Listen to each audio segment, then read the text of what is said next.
Station, this is Houston on Space Ground 2. Are you ready for the event? We are ready for the event. Tech Museum, this is Mission Control in Houston. Please call station for a voice check. Station, this is Tech Museum. How do you hear me? We've got you loud and clear. Welcome aboard the International Space Station.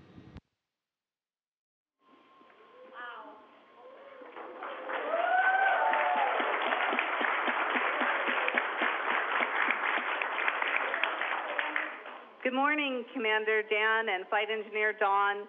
We are proud to be here from the Tech Museum San Jose with some special guests, our students from 5th grade, Washington Elementary School, also located down the street from the Tech Museum.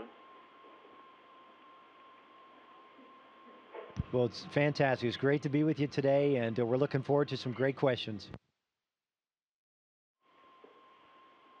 All right, we're ready to begin. Hi, my name is Esther, and my question is, when was the International Space Station launched? Well, the first piece of the International Space Station was launched in November of 1998. So we've got over 13 years of runtime. We had the first crew come aboard Space Station, permanent crew that's been living here like we do right now, in late 2000, towards the end of the year in 2000.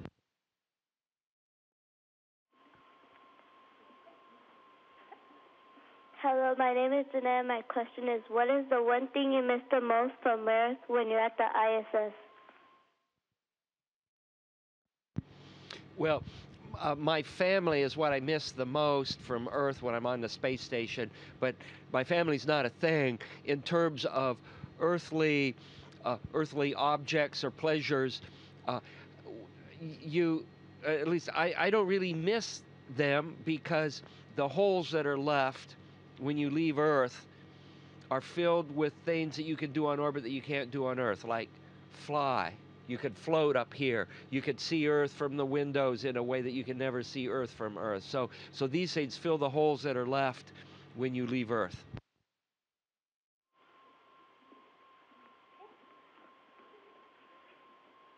My name is Arandi, and my question is, who inspired you to become an astronaut and why?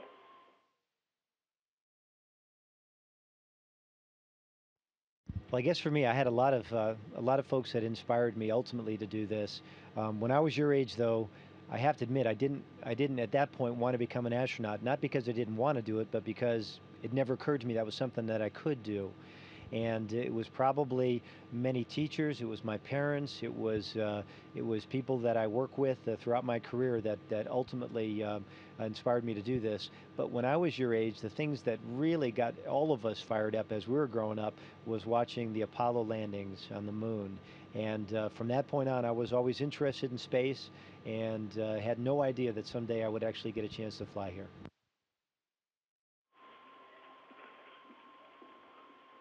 Hi, my name is Sophia. My question is, what is the greatest satisfaction you have ever had in your job?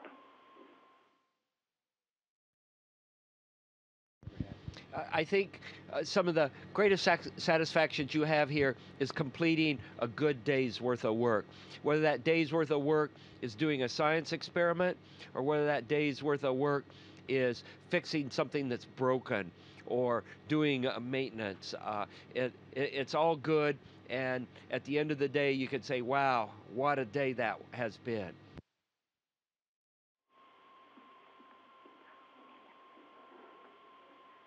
Hi, my name is Erica. My question is, what was the worst thing that has happened to you in space?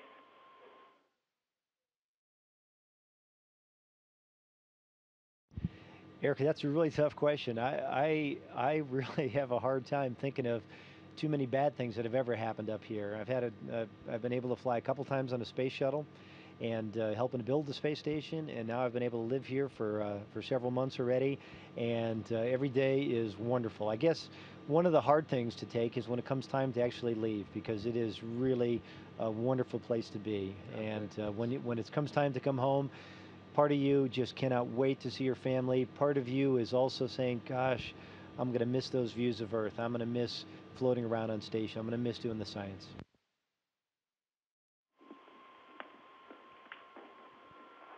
My name is Sergio. My question is, after being in space for many days or weeks, you feel different physically after returning to Earth? When we return to Earth, at least for me, it takes me a while to get my Earth legs back, maybe a day or two, and it's kind of like sailors getting their sea legs after they come off of a ship.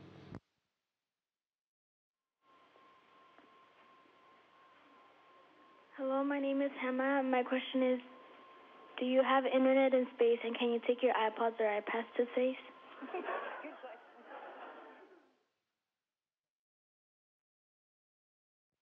Well, Hannah, I don't own an iPad yet, and I certainly don't have one up here. At some point, I think that would be a really good tool to have up here because it would be a lot easier to have a single tablet, a single screen to take with you to do procedures and to do science experiments instead of having a big laptop with you. We have iPods up here, so NASA and Roscosmos and European Space Agency, we've got iPods, so we can actually uplink all the music that we like to hear, and so we do have that. Hi, my name is Oscar, and my question is, what is the temperature like in the ISS? Oh, the temperature at space station, I happen to have a machine right here which measures the temperature, and it shows it's 22 degrees right now. That's in centigrade.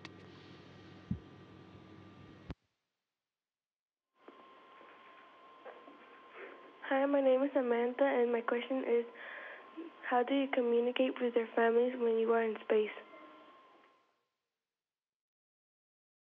Well, Samantha, we can use email. We can talk to them almost like you would on with a telephone or a cell phone. We do that actually with our laptop computers, and so we can call home and talk to our families maybe a couple of times a day if we have enough free time. We can also talk to them and see them at the same time at least once a week. So we can actually get a picture of them on a laptop screen, and they can have a picture of us, and we can actually take them on a virtual tour, fly through the space station, and bring that laptop with us. But it's not like being home, but it's still pretty good just the same. My name is Daniel, and how and when does the ISS come back to Earth? Oh, space station is made to never come back to Earth, at least in one piece. What's going to happen is space station, we can continue to maintain it, occupy it, repair it, and refurbish it. And when it's time to move on to the next phase of our space program, space station as a whole will be deorbited, and it'll burn up in the atmosphere somewhere probably over the Pacific Ocean. Hello, my name is Francisco, and my question is going to the bathroom or taking a shower in space different than on Earth?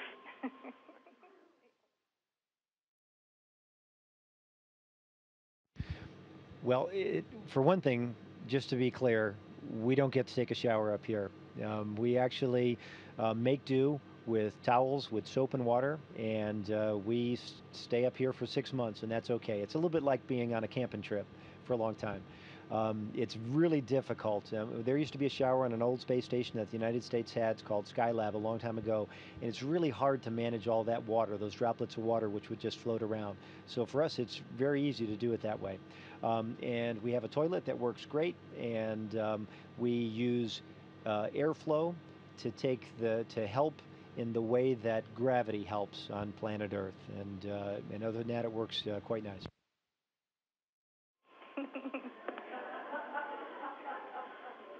Hi, my name is Eduardo Escamilla, and my question is, what made you decide to become an astronaut? Oh, I was younger than you are. I was around 6 years old when John Glenn flew. And when I saw John Glenn fly, I thought to myself, that's something that I would like to do.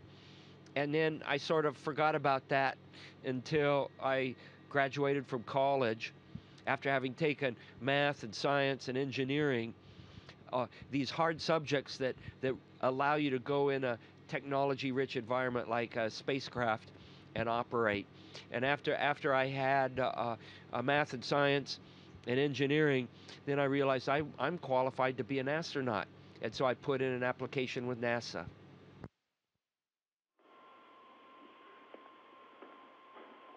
Hi, my name is Ivan, and my question is, when you were training, was it hard? Did you ever feel like giving up because it was hard?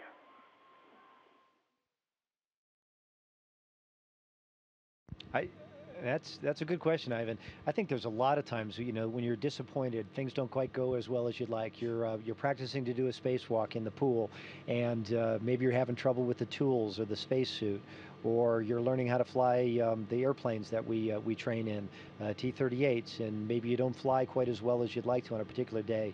I would not say that there was ever a time I wanted to give up, though. All the things we do, and there's such a wide variety of things, are so much fun that I just feel privileged and so lucky every day that I get to do the things I do.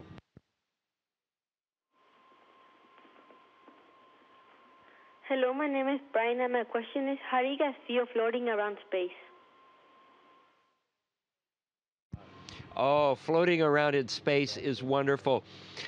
Dan is going to illustrate some things that are really hard to do when you're on Earth, and it's a wonderful experience to be able to be truly weightless and move around without the confines of your weight.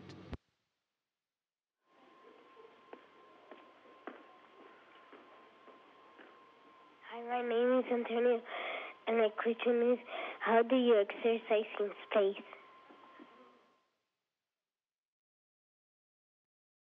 That's really important for us to do, exercise in space. When we're here in space, we're essentially weightless. That is, the weight that we'd ordinarily feel if we're standing on planet Earth is offset by the orbital motion that we and the space station and all the things around us have. So that force is counterbalanced. So we're essentially free floating. And what that means is our muscles don't have to be strong, our bones don't have to be strong, our hearts don't have to pump a lot of blood to do the things we do up here, which means if we just let things be, our bodies would adapt to this, and it would be very difficult to be strong enough to be healthy when you came back to Earth. So for us, we exercise almost 2.5 hours every day. And we do running on a treadmill or bicycling on a bicycle that's right here in this laboratory with us. And we also do weight training using a special machine that uses vacuum, big pneumatic or air-powered cylinders that actually make it feel like lifting weights would be there. And that keeps us healthy.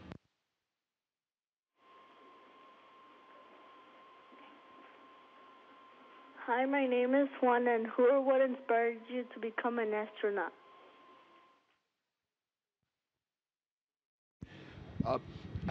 For me, I think it was self-motivation after watching John Glenn fly in space, and then the other astronauts that followed John Glenn, watching the lunar program.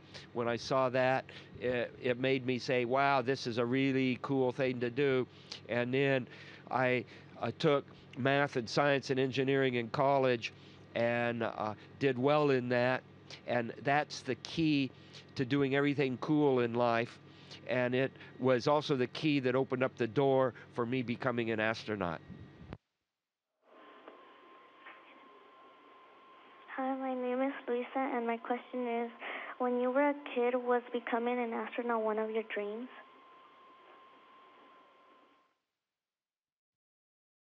I think when I was a kid, I wanted to be an astronomer. The space-related thing that I was interested in was astronomy, and I also wanted to be a Coast Guard person who went out on small boats, Coast Guard small cutters, and rescued people on stormy nights and things like that. And I was very lucky to get a chance to do both of those things.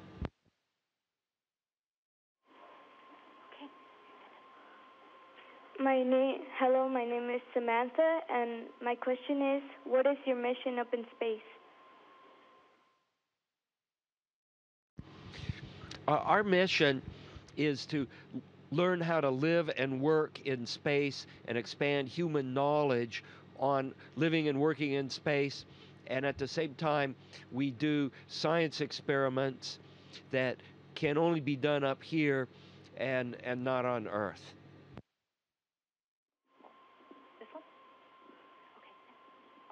Hello, my name is Marilyn. My question is, what is it like to be in space? It's amazing to be in space. It is wonderful.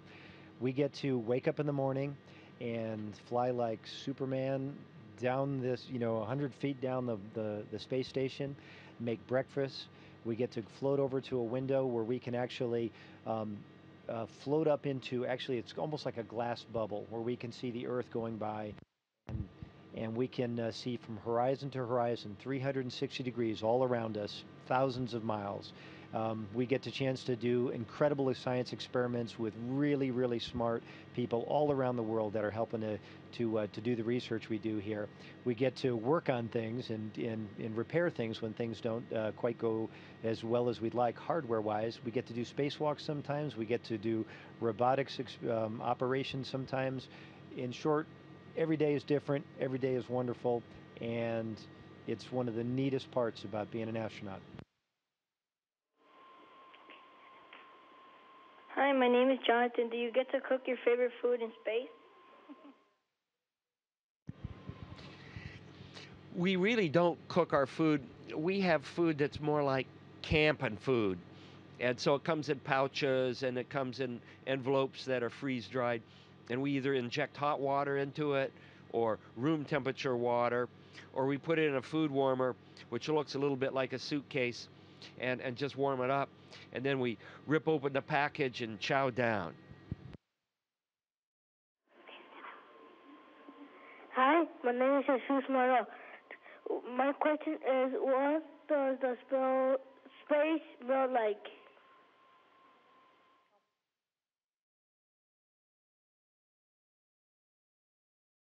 I think the question was, what does space smell like? And correct me if I got that wrong.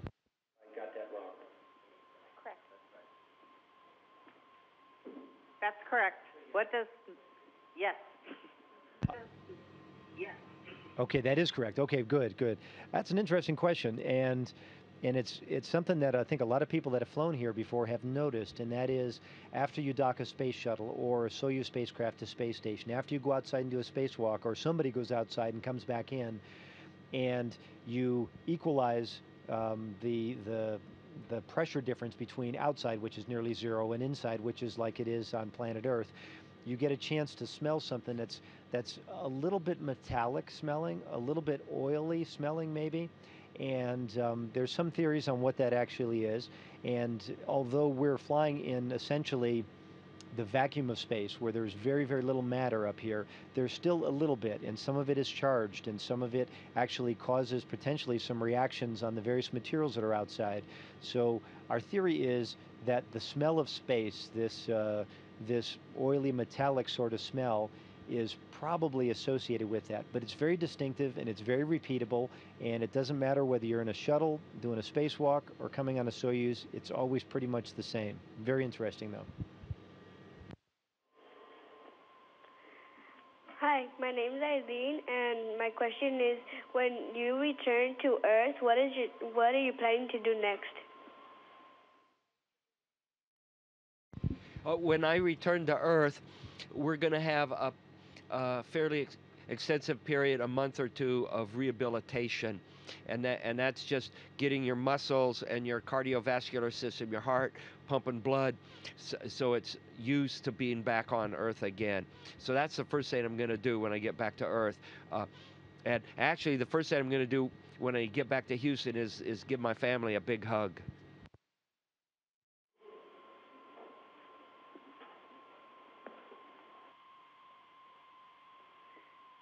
Thank you, everybody, for participating in this event. I'd really like to thank Commander Dan Burbank and Flight Engineer Don Pettit. It's been an amazing experience for here at the Tech Museum in San Jose, and it's just been amazing. Thank you.